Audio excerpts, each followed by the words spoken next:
안녕하십니까. 자, 이번 평가단 우리 마지막 해설 강의가 이제 들어가네요. 여러분들 정말 1년 동안 고생 많이 하셨어요. 네. 이제 시험 얼마 안 남았죠? 여러분들 이제 마지막 정리를 한다라고 생각을 하시고 마지막 평가단 문제 정리를 좀 해볼게요. 그리고 자기 자신에 대해서 여러분들 믿음을 많이 가지셔야 돼요. 아시겠어요? 스스로에 대해서 이제 시간 얼마 안 남았는데 나 어떡하지? 이제 조금만 더 하면은 시간이 조금 더 있었으면 좋았을 것을 나 어떡하지? 나 지금 공부가 안 돼 있는 것 같은데. 근데 공부를 굉장히 잘하는 사람이거나 뭐 조금 약하신 분이거나 누구든지 불안하기는 매 마찬가지예요. 왜냐면 어차피 시험 문제는 어떻게 나올지는 모릅니다. 아무도 모르는 상태에서 대충 그동안에 이 정도 나왔었고 올해 타 시험에서 뭐 이러한 것들이 기출이 됐었고 요즘 뭐 들리는 소문으로는 좀 어렵게 나올 수도 있겠다 뭐 이런 이야기들도 좀 있고요. 그러니까 그런 거 하나하나에 여러분들께서 신경을 쓰시게 되면은 여러분들 공부하는데 굉장히 지장이 많아요. 그러니까 굳이 그런 거 신경 쓰지 마시고 여러분들께서 지금까지 잘해 오셨고 그 다음에 앞으로도 잘해 나가실 거고 자기 자신에 대해서 열심히 했다라고 생각이 든다면 여러분들 자신을 믿으세요. 반드시 합격할 수 있으니까. 자, 이제 35회 해설 강의 해보도록 하죠. 자, 1번 보겠습니다. 지방세 기본법상 납세 의무 및 지방세와 다른 채권과의 관계에 관한 설명으로 틀린 것은 자, 1번 봤더니 제척기간을 물어봤네요. 자, 제척기간이 몇 년이냐라는 이야기죠. 자, 그랬을 때 자, 제척기간이 7년이랍니다. 그래서 앞에 봤더니 자, 제척기간 물어보면 무엇부터 확인해야 돼요? 그죠? 어떤 상황인지를 봐야 돼요.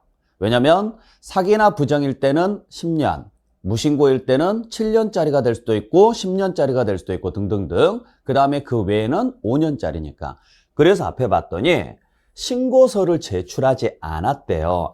무신고구나. 그것도 지방세래요. 자, 지방세 무신고는 두 종류가 있죠. 7년짜리가 있고 10년짜리가 있고요. 근데 앞에 보니까 무슨 단서가 들어가 있어요? 그죠. 상속이라는 단어가 들어갔죠? 자, 원래는 7년이 원칙인데 상속이나 증여가 원인일 때는 10년이 돼야죠. 그래서 자, 7년은 틀렸네요. 두 번째. 자, 이번에는 징수권의 시효에 대해서 물어봤네요. 근데 뭐라고 돼 있어요? 새로 진행한대요. 새로 진행한다라는 이야기는 중단을 말해요? 정지를 말해요? 그죠? 중단이죠. 그래서 중단이 됐다는데 뭘 했느냐? 고지서를 보냈답니다. 자, 고지, 독촉, 최고, 압류, 교부 청구 전부 다 돈 달라고 하는 사유죠.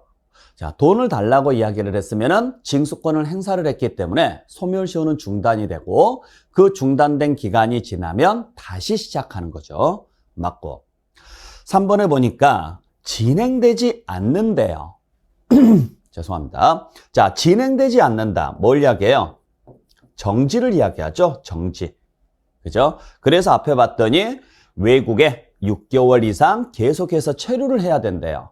그러면은 고지라든지 독촉이라든지 이런 것들 하고 싶어도 못 하는 거잖아요. 그래서 이 기간 동안은 소멸시효가 진행되지 아니한다.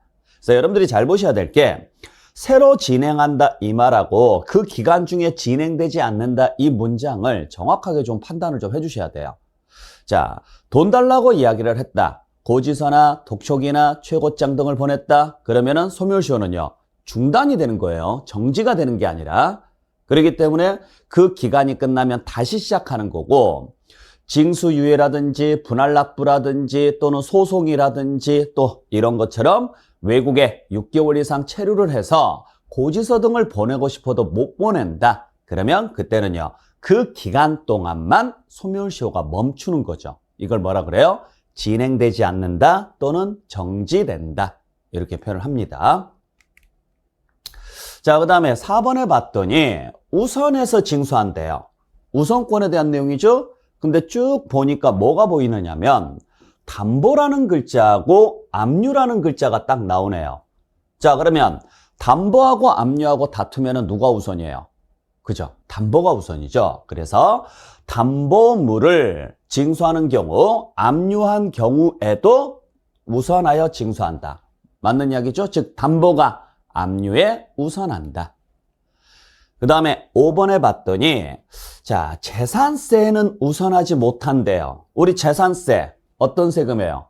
그죠? 그 재산에 부과된 세금이죠? 그렇기 때문에 저당권 같은 경우는 날짜가 언제로 잡히든지 간에 관계없이 재산세나 종합부동산세는 절대 우선할 수가 없죠. 네. 그래서 답은 1번이네요. 자, 2번 문제를 보죠. 취득세 세율에 관한 설명으로 옳은 것은 했습니다. 아, 취득세 문제구나. 그것도 옳은 것 찾아라. 자, 1번 봤더니 계산식이 나와 있네요. 요런 계산식 나올 수 있는 문제는요. 그죠? 유상거래로서 주택을 취득했을 때고 그게 얼마 초과? 6억 원 초과 9억 원 이하일 때죠. 그래서 유상거래를 원인으로 주택을 취득을 했을 때 6억 원까지는 1%, 9억 원 초과된 주택은 3%, 6억 원에서 9억 원 사이는 계산식이 나와야 되는데 문제는 여러분께서 이 계산식을 외웠으면 상관이 없어요. 근데 만약에 못 외웠거나 외웠는데 조금 애매하다. 그러면 단순하게 6억이라는 숫자를 넣어보세요. 넣어서 몇 프로가 나와야 되느냐면 1%가 나오거나 아니면 9억이라는 숫자를 넣었을 때 3%가 나와야 돼요. 안 나오면 틀린 문장이죠. 그래서 봤더니 여기에다가 6억을 한번 넣어보겠습니다. 자, 6억을 넣으면 2가 될 것이고 2는 4가 나오죠? 4에서 2를 빼면 2가 되니까 이건 잘못된 문장이죠. 그죠? 자, 그러니까 여기가 3이 돼야죠. 3이. 그래야 1%가 나올 수가 있으니까. 그래서 6억을 넣거나 9억을 넣었을 때 1% 또는 3%가 나오면 그 식은 옳은 식이 될 것이고 만약에 안 나오면 그 식은 틀린 식이 되겠죠. 구분 잘 해주시고.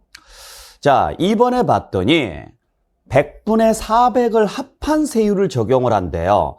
자, 400을 합했으니까 몇 배 중과세냐면 5배 중과세네요. 근데 앞에 봤더니 뭐예요? 19의 자, 주택입니다. 주택을 취득을 했는데 보니까 331제곱미터를 초과하고 시가 표준액이 6억 원을 초과하는 주택이랍니다. 고급 주택이 아니에요. 아니죠. 고급 주택이 되려면 올해부터는 6억이 아니라 9억 원을 초과했어야죠. 그리고 고급 주택이 되면은 100분의 400을 합한 세율, 즉 취득의 5배 중과세죠? 네, 틀렸고. 3번에 봤더니 역시 100분의 400을 합한 세율을 적용한대요. 아, 5배, 취득의 5배 중과세구나. 그래서 봤더니요. 자, 주택인데 무상으로 취득을 했대요. 그것도 어느 지역에 있는 것? 조정 대상 지역에 있는 거래요. 법인이 주택을 유상으로 취득하거나 개인이 3억 원 초과짜리 주택을 무상으로 취득을 했을 때는 어떻게 된다? 5배 중과세다. 맞는 이야기네요. 자, 그 다음에 4번에 봤더니 역시 100분의 400을 합한 세율을 적용한대요. 그래서 봤더니 뭘 취득을 했느냐면 주택을 취득을 했어요. 자, 그러면 그것도 어떻게 취득을 했느냐면 자, 우리가 주택을 취득을 했었을 때 100분의 400을 적용을 한다. 이렇게 되고 있는데 우리 기본적으로 봤을 때 1주택자다, 2주택자다, 3주택자다, 4주택자다. 그것도 조정 대상 지역에 있다, 아니면 비조정 대상 지역에 있다. 이렇게 놓고 봤었을 때요.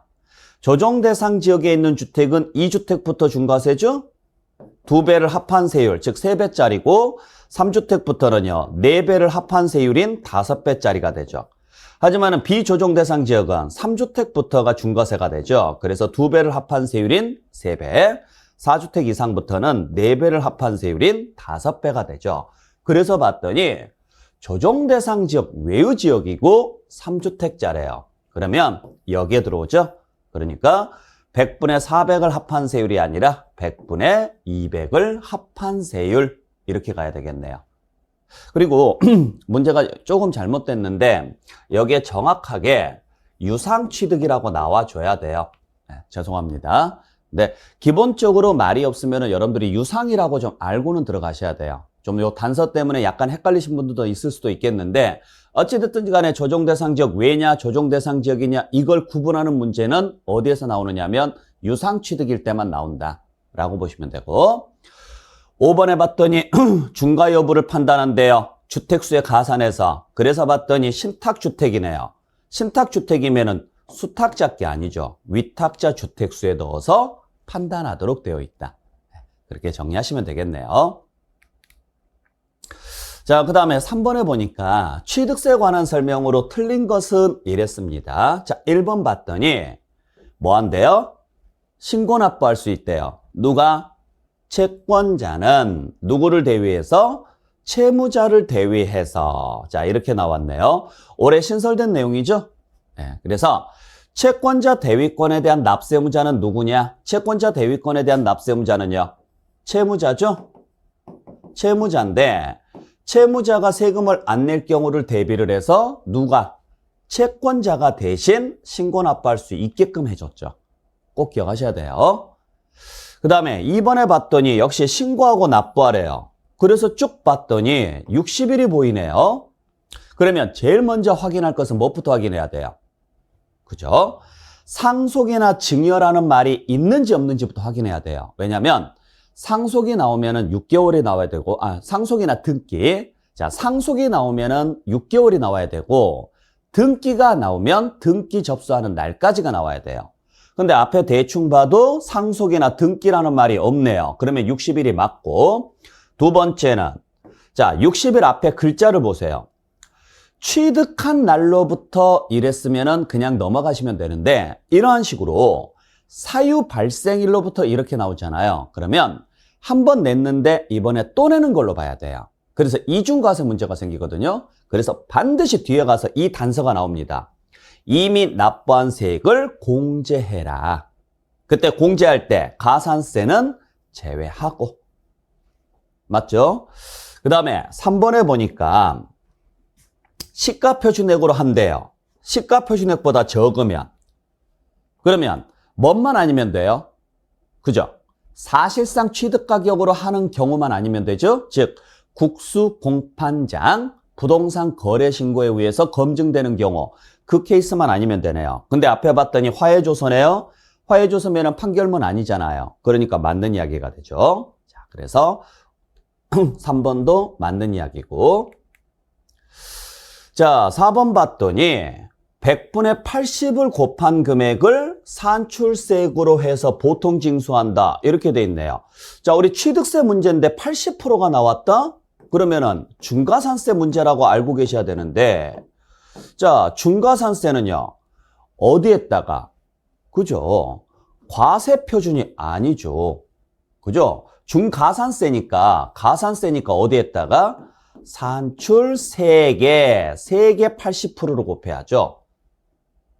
아시겠죠? 그래서 항상 숫자 문제가 나오면은 그 숫자가 맞는지 안 맞는지를 확인한 다음에 앞뒤 문장도 꼭 좀 확인을 좀 해주셔야 돼요. 이런 식으로 장난칠 가능성이 있어서 그래요. 일단 기본적으로 단서 조항을 한번 보죠. 취득세 과세 물건입니다. 두 번째는 사실상 취득했답니다. 세 번째는 신고를 하지 아니하고 매각을 했답니다. 단서 조항 3개 다 들어왔죠? 중과산세가 적용될 수 있는 단서 조항 3개가 다 들어왔으니까 80%는 맞는데 그 80%가 과세표준의 80%는 아니죠. 아셨죠? 우리 미등기하고 여러분들께서 구분을 좀 하셔야 될 게 다시 한번 정리를 좀 해드리지만, 자, 다시 한번 말씀드릴게요. 우리가 세금은 어떻게 계산해요? 자, 세금은 과세표준에다가, 잠시만요.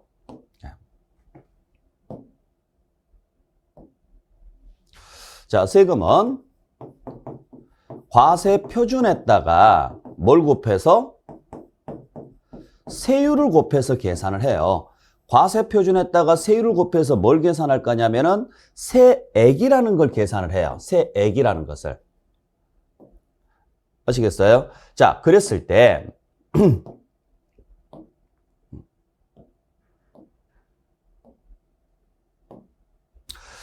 자, 여러분들께서 잘 보셔야 될 게 가산세는 어디에다가 더하느냐면은 여기에다가 더하거든요. 가산세가. 자, 가산세가 이쪽에 나옵니다. 무슨 말인지 아시겠죠? 그러면 취득세 같은 경우에는 어떤 식으로 지금 가야 되느냐면 취득세 같은 경우는 여기가 80%, 여기가 산출세액의 80%라고요. 취득세는. 대신 양도소득세 가게 되면 양도소득세는 과세표준의 70%가 돼야죠. 과세표준에. 미등기 양도자산이 됐을 때. 그래서 취득세에서는 얘를 뭐라고 이야기하느냐면 중가산세라고 이야기하고 취득세에서는 양도소득세에서는 얘를 뭐라고 이야기하느냐면 세율이라고 표현을 하죠. 양도소득세에서는. 그렇기 때문에 어떤 금액에다가 곱할 것이냐 그 내용까지 여러분들이 정확하게 구분을 좀 해주시길 부탁드릴게요. 자, 다시 보도록 하죠. 5번 문제를 보겠습니다. 자, 5번 지문을 보시게 되면 뭐 한다고 돼 있느냐면은 취득세를 부과한대요. 그래서 앞에 봤더니 뭐가 나왔느냐면 기부 체납이 나왔습니다. 자, 귀속이나 기부 체납을 조건으로 취득을 하게 되면은 취득세는 비과세죠. 단 딱 두 개. 조건을 이행하지 않거나, 즉 기부 체납의 조건을 이행하지 않거나 아니면 무상 사용권을 제공받으면 과세가 된다 그랬죠? 근데 보니까요. 무상 사용권을 제공을 받았네요. 그러면 부과한다. 맞는 문장이죠. 자, 답은 4번이 되겠죠. 자, 그 다음에 4번 문제를 보죠. 등록면허세에 대한 설명으로 옳은 것은 했습니다. 1번 봤더니 부과한대요. 뭐는? 묘지는. 틀렸죠? 묘지가 부과될 수 있는 것은 취득세뿐이에요. 등록면허세부터는 다 비과세죠. 그러니까 내가 지금 어떤 문제를 풀고 있는지를 항상 체크하고 가셔야 돼요. 2번 봤더니 자, 무슨 단어가 보이세요? 그죠? 감가상각이 나왔습니다. 감가상각이나 자산 재평가가 보이면 딱 한 문제밖에 없죠. 변경된 금액으로 갈 것이냐, 변경 전 금액으로 갈 것이냐. 근데 변경 전이 나왔으니까 틀렸죠. 변경된 이런 식으로 가야죠. 3번에 봤더니 자, 부동산가액의 1000분의 1이에요. 아, 과세 표준하고 세율을 물어보는 문제구나. 그래서 봤더니 가압류가 나왔네요. 자, 가압류가 나오면 부동산가액이 아니라 무슨 금액으로 가야 돼요? 채권 금액으로 가야죠. 채권 금액. 늘 시험 문제 나오는 내용이에요. 가압류, 가처분. 가압류나 가처분은 절대 부동산가액이 아니다. 뭘로 간다? 채권 금액으로 한다. 4번에 봤더니 자, 공부상 금액으로 한대요. 신고서상 금액과 공부상 금액이 다르면 맞죠? 등록면허세는 등기를 하기 위해서 내는 세금이에요. 단순하게. 그렇기 때문에 신고서에 얼마라고 적든지 간에 관계없이 공부상 금액이 달라지면 공부상, 즉 등기부상 금액이 과세 표준이 되죠. 5번에 봤더니 자, 주소지 나왔네요. 그냥 틀렸죠? 지방세에서는 주소지라는 말이 나온다 안 나온다? 안 나온다. 참고로 납세지가 분명하지 않답니다. 납세지가 분명하지 않으면 등록자의 주소지가 아니라요. 등록관청 소재지로 가야죠. 등록관청 소재지. 이러한 식으로 해서 여러분들이 정리를 좀 해주시면 돼요. 자, 그 다음에 5번 문제를 보죠. 재산세 납세무에 관한 설명으로 옳은 것은 했습니다. 자, 재산세 문제라는 거죠. 1번 봤더니 납부할 의무가 없대요. 누구는? 받은 자는. 자, 받은 자 나왔습니다. 누구예요? 그죠? 매수계약자죠. 자, 매수계약자가 나왔습니다. 그래서 봤더니 국가랑 무상 두 개의 단수조항이 다 붙었네요. 그러면은 받은 자가 납부할 의무가 있어야죠. 항상 나오는 문제가 이거예요. 납세무자 문제에서 늘상 나오는 지문이 매수계약자는 매도계약자로 갈 거냐 매수계약자로 갈 거냐 이걸 내는 게 아니라 납세무가 있냐 없냐로 돼요. 그래서 항상 결론을 꼭 확인하고 들어가셔야 돼요. 2번 봤더니요. 상속인 각자가 납세무를 진대요. 무조건 틀렸죠. 각자는 어디에서만 쓰는 표현이에요?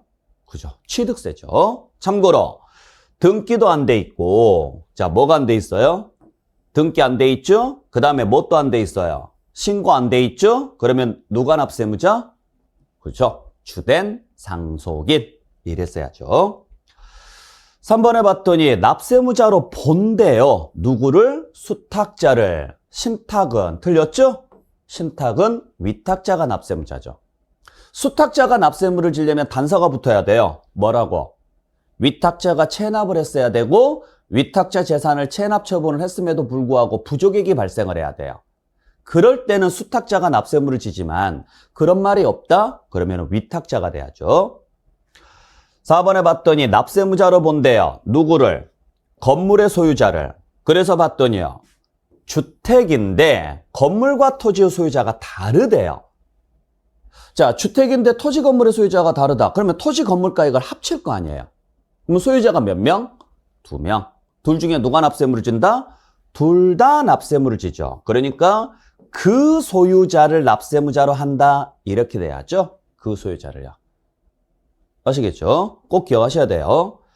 그 다음에 5번에 봤더니 자, 사용자가 납부할 의무를 진대요. 사용자가 나왔습니다. 그래서 앞에 봤더니 귀속이 분명하지 아니하여. 맞는 이야기죠? 네.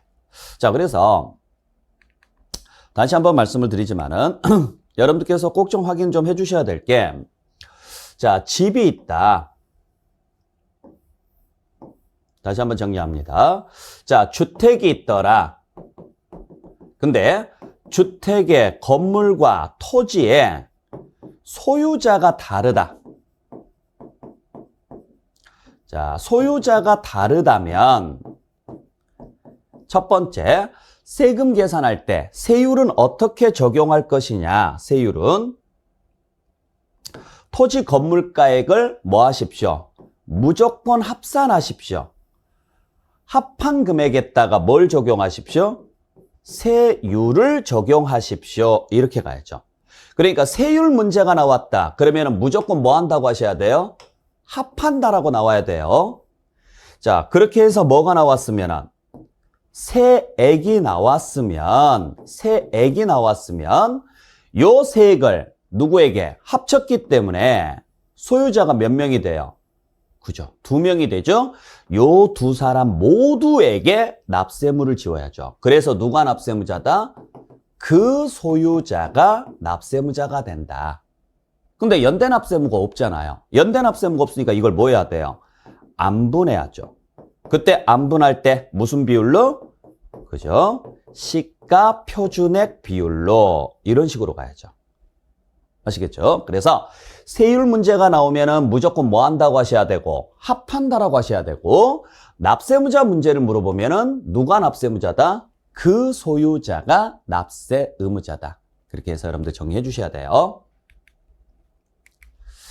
자, 그 다음에 6번 문제를 보겠습니다. 자, 재산세에 관한 설명으로 틀린 것은 했습니다. 1번 봤더니 부가한데요.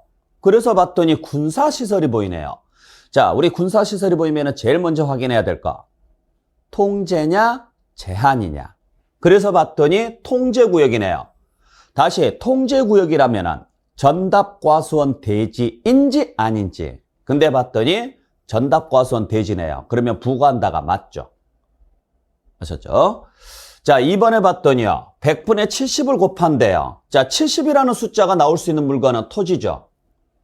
그리고 70을 곱했으니까 과세표준 문제라는 이야기죠? 그러면 여기까지 확인을 해줘야죠. 왜냐면 시가표준액에다가 곱해야 되니까.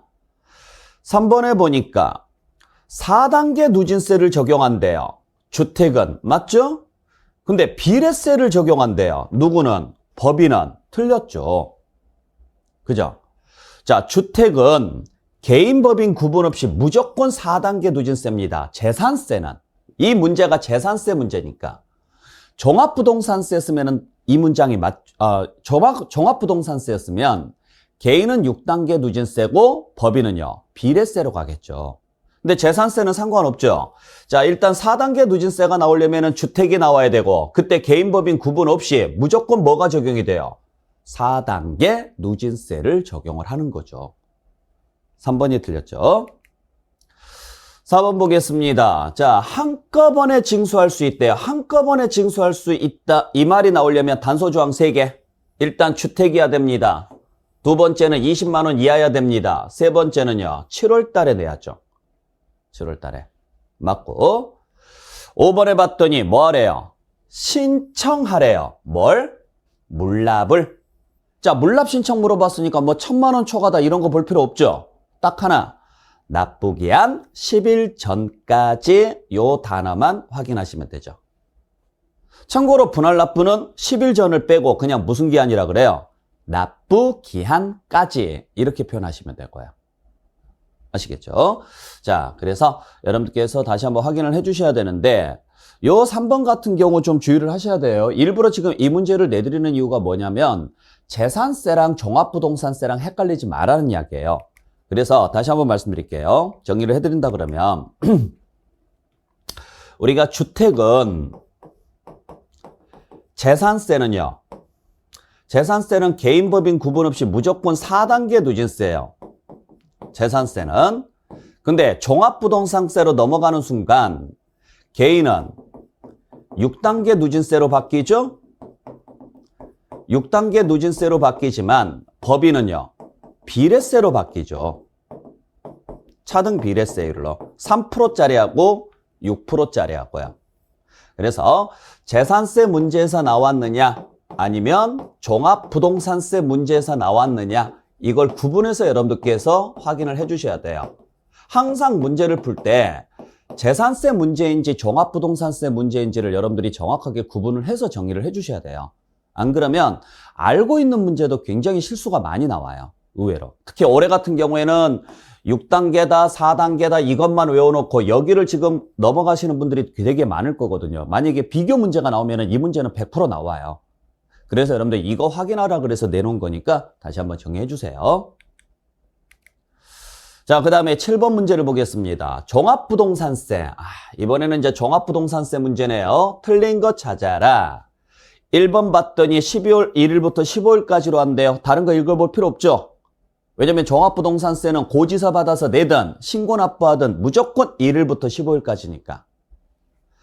자, 2번 봤더니 연령이 주어져 있고 보유기간이 주어져 있고 몇 프로 받을 수 있다라고 줬네요. 자, 그러면 연령이나 보유기간을 보기 전에 먼저 확인해야 될 거.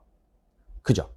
물건부터 확인해야죠. 왜냐면 이게 가능한 물건은 1주택뿐이니까. 이걸 꼭 놓치고 가시는 분들이 계세요. 여기가 토지가 나올 때가 되게 많아요. 그거 잘 보고 가셔야 돼요. 이거부터 확인한 다음에 1주택자니까 자, 연령은 2, 3, 4. 그래서 60, 65, 70. 60, 65, 70이니까 40%짜리네요. 그 다음에 보유기간은요. 2, 4, 5 이렇게 가야죠.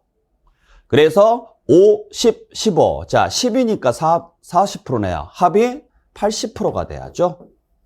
최대 80%까지니까. 아시겠죠? 그래서 연령별은 2, 3, 4, 5. 장기 보유나 보유기간은 2, 4, 5, 9.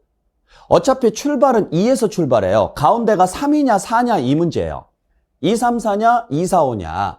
그러니까 2, 3, 4로 갈 거냐 2, 4, 5로 갈 거냐. 여기만 구분을 잘 해주시면 되죠. 여기만. 그래서 만약에 헷갈린다 그러면 숫자 세라 그랬어요. 연령별 세자죠. 그러니까 가운데 3자 넣고 보유기간 또는 장기 보유 4자잖아요. 추접한 게 중요한 게 아니에요. 여러분들 일단 한 문제라도 맞추시는 게 중요한 거니까. 시험 문제 나왔을 때 여기에서 헷갈리시면 안 되잖아요. 아셨죠? 자, 그 다음에 3번 문제를 보죠. 자, 3번 봤더니 종합부동산세를 부과할 수 없대요. 몇 년이 지나면? 5년이 지나면. 그래서 봤더니 뭘 물어봤느냐면은 제척기간을 물어봤네요. 자, 제척기간을 물어봤으면은 5년, 7년, 10년이 돼야 되는데 종합부동산세는 무신고가 없으니까 7년짜리는 없고요. 그 다음에 부정행위가 없다 그랬으니까 10년짜리도 없네요. 그러면 5년짜리네요. 맞죠? 그것도 종합부동산세나 재산세처럼 처음부터 결정함으로써 확정되는 세금 등은 언제부터예요?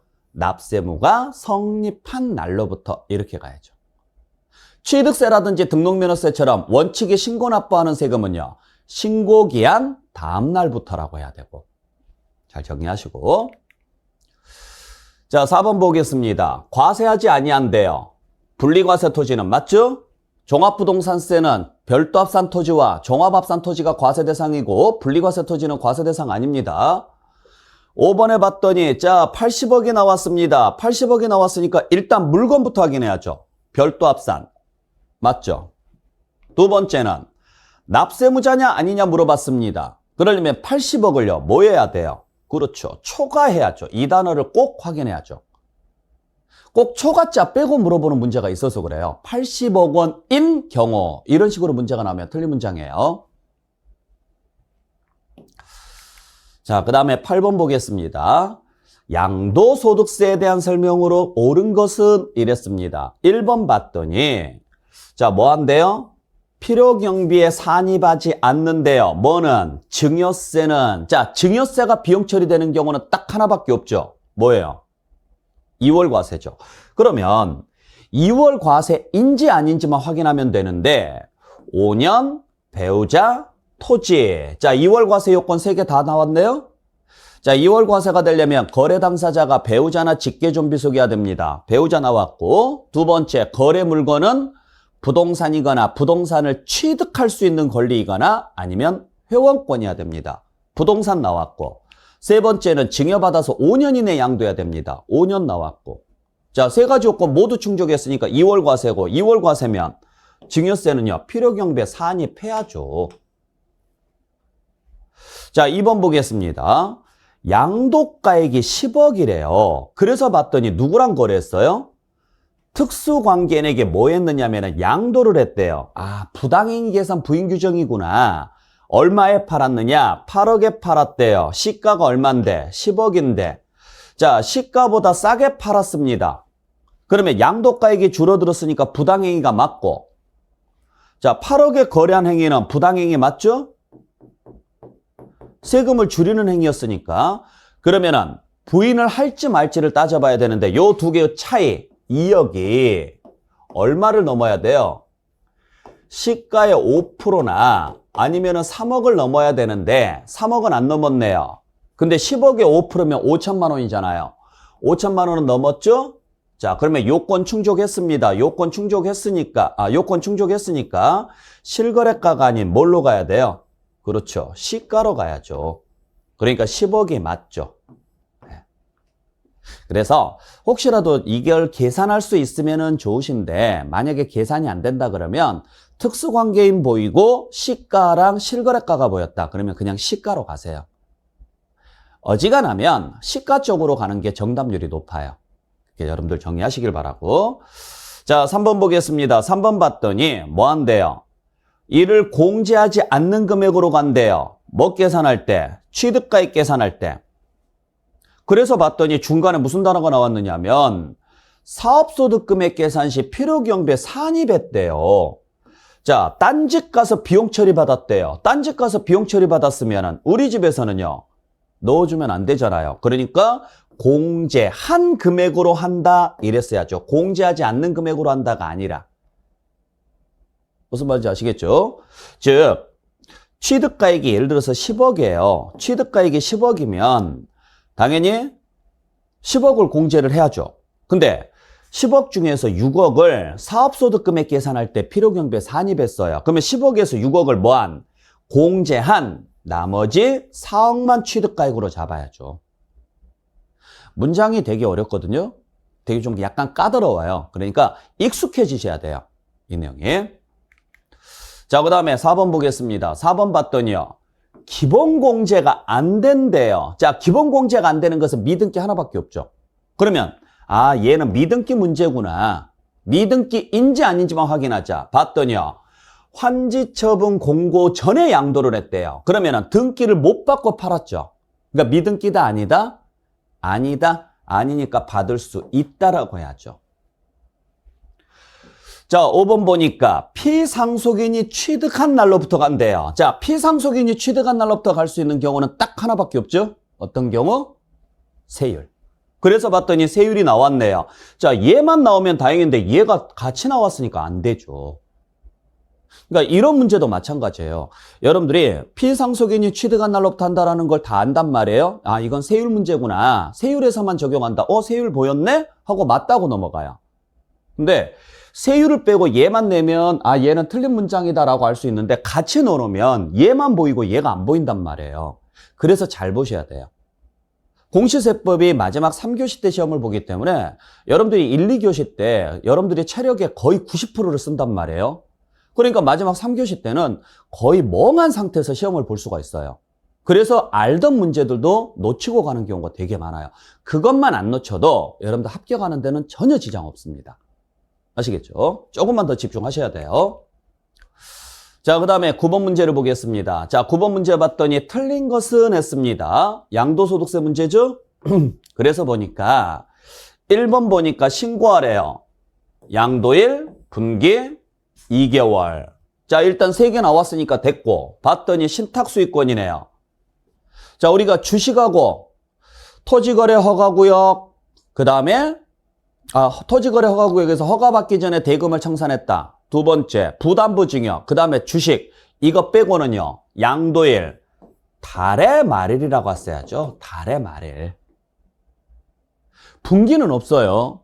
반기는 있죠. 반기가 나오려면 주식이 나와야 되는데 주식 아니잖아요. 주식 아니니까 달의 말일로 가야죠. 1번은 틀렸고.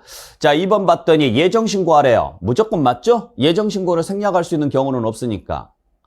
3번 보니까 기본공제가 된대요. 기본공제. 자, 기본공제 물어봤으니까 뭔만 확인하면 돼요? 그죠. 미등기인지 아닌지만 보면 되는데 등기되어 있습니다. 그러면 기본공제가 된다가 맞죠. 참고로 장기보유 특별공제를 물어봤으면 안 된다고 해야 돼요. 왜냐면 몇 주택자니까. 2주택자고 무슨 지역에 있어요? 조정대상 지역에 있죠. 그러니까 조정대상 지역에 있으니까 장기보유 특별공제는 안 되겠죠. 근데 여기는 장기보유 특별공제를 물어본 게 아니라 기본공제를 물어봤잖아요. 그래서 왜 이 문제를 냈느냐면 여러분들이 조정대상 지역에 있는 주택으로서 2주택 이상이면 장특공제 안 돼 하고 무조건 외우신단 말이에요. 외워놓고 나서 여기서 된다? 틀렸네? 하고 넘어가요. 그러니까 내가 지금 뭘 풀고 있는지를 정확히 체크를 하고 가셔야 돼요. 그래서 저는 항상 문제를 풀 때 여러분들한테 뭐부터 강조를 드리냐면 결론부터 보세요. 왜냐면 한국말은 결론에가 모든 포인트가 잡혀 있기 때문에 그래요. 그러니까 대부분의 문제는 결론을 먼저 보면 얘가 물어보고 싶은 게 뭔지를 알 수가 있죠. 그러니까 내가 쓸데없는 부분을 안 봐도 되는 거예요. 자, 4번 보겠습니다. 100분의 60이래요. 뭐는? 세율은? 세율 문제구나. 그래서 봤더니 2년 이상 보유했답니다. 2년 이상 보유했는데도 60%가 나올 수 있는 경우는 딱 하나밖에 없죠. 분양권이죠. 맞죠? 여러분들 조합원 입주권은 2년 이상 보유하면은 누진세입니다. 60%가 아니라. 그러니까 입주권하고 분양권하고 헷갈리시면 안 돼요. 5번 봤더니 자, 양도 차익의 100분의 10을 곱한대요. 뭐는? 장특공제는. 자, 장기보유 특별공제 물어봤으니까 일단 이거부터 확인해야죠. 그 다음에 봤더니 몇 프로 해준대요? 10% 해준대요. 그래서 보니까 1주택자입니다. 자, 1주택자는 장기보유 특별공제 받을 수 있죠? 그것도 보유가 5년이랍니다. 5년이니까 장특공제 되고, 자, 이제 2%를 적용할 건지 4%를 적용할 건지를 확인해야 되는데 1년밖에 거주 안 했네요. 자, 1년밖에 거주하지 않더라도 상관없죠. 몇 년 이상 보유했으면 3년 이상 보유했으면 장기보유 특별공제는 가능하죠. 단 몇 프로를 적용할 거냐, 2%짜리를 적용할 거냐, 4%짜리를 적용할 거냐, 이걸 확인해야 되는데 2년 이상 거주했으면 4%로 곱했겠죠. 근데 2년 이상 거주 안 했으니까 2%짜리네요. 그러면은 2, 5, 10 해서 10%가 맞죠.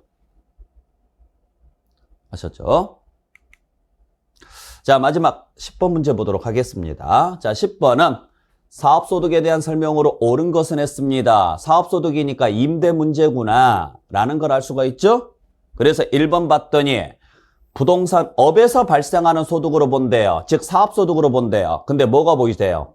그렇죠. 공익사업이 나왔네요. 공익사업이면 부동산업으로 안 보죠. 기타 소득으로 가야 되니까. 2번 봤더니 과세하지 않는데요. 뭐는? 국에는 틀렸죠? 외국은 무조건 과세해야죠. 3번 봤더니 월세만 과세한대요. 그래서 봤더니 1주택자인데 10억짜리입니다. 무슨 문제? 고가주택 문제. 그러면 고가주택인데 보증금하고 월세를 받았대요. 그러면 보증금에 대해서는 과세해요, 안 해요?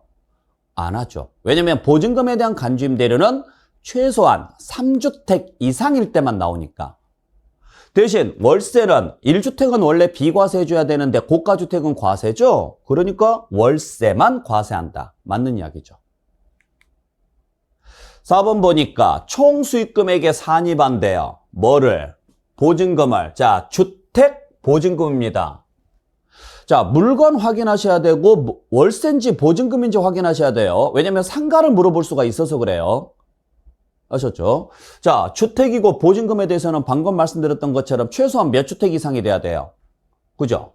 3주택 이상이 돼야 돼요. 그 다음에 보증금 합계액은요? 3억 원이 뭐 해야 돼요? 그죠? 초과했어야죠. 3억 원까지는 과세 안 되죠. 틀렸고. 자, 그 다음에 5번 봤더니, 자, 분리과세가 딱 나왔네요. 분리과세. 그랬을 때 계산식이 어떻게 되느냐? 등록임대주택은 필요경비가 60%고, 추가 공제가 400만 원이죠. 만약에 미등록 임대주택이었으면 50% 200만 원이 맞아요. 아시겠죠? 자, 그래서 여기까지 여러분들이 좀 확인 좀 해주시면 될 것 같아요. 자, 여기까지 해서 이번 평가단 문제 해설 강의를 마치도록 할게요. 자, 처음에 서두에서 여러분들한테 말씀드렸다시피 지금까지 평가단 문제를 꾸준하게 계속 풀어오셨을 건데 내가 점수가 안 오른다거나 이런 것들에 대해서는 여러분들 전혀 신경 쓰지 마세요. 제가 뭐 실제 강의를 할 때 수업 시간에도 우리 수강생분들한테 늘상 이야기하지만 모의고사 점수는 여러분들 실제 시험 점수하고는 전혀 상관없어요. 내가 평소에 잘 맞았다고 하더라도 그날 컨디션에 따라서 어떻게 될지 몰라요. 그러니까 3, 40점씩은 너무 격차가 발생할 수도 있다라는 이야기예요. 평소에 40점 맞았던 사람이 시험장 가서 컨디션이 좋아요. 그러면은 진짜 7, 80점 나오고 평소에 90점 맞았던 분들도 그날따라 컨디션이 안 좋으면 50점으로 떨어질 수도 있어요. 그러니까 지금의 점수는 여러분들한테는 전혀 신경 쓸 점수는 아니다. 다만 여러분들이 하셔야 될 것은 뭐냐? 이 문제는 내가 아는 문제인데 계속 틀리더라. 뭘 실수를 했는지, 나한테 잘못된 버릇, 내가 문제 풀 때 잘못된 습관, 이런 것들이 뭔지를 빨리 캐치를 하셔야 돼요. 그래서 그걸 고쳐나가는 과정. 그게 시험 볼 때까지 여러분들 잘 고쳐주시고 올바르게만 여러분들께서 습관을 들이신다 그러면 시험 볼 때 절대 실수 없을 거예요. 그러면 100% 합격합니다. 장담합니다. 자, 여러분들 1년 동안 정말 함께 해주셔서 감사했고요. 여러분들하고 함께한 시간 늘 잊지 않고 기억하겠습니다. 여러분들 시험 잘 보시고 꼭 합격할 수 있도록 멀리서나마 여러분들 기도드릴게요. 아시겠죠? 여러분들 파이팅 하시고요. 시험 잘 보시기 바랍니다. 마치겠습니다.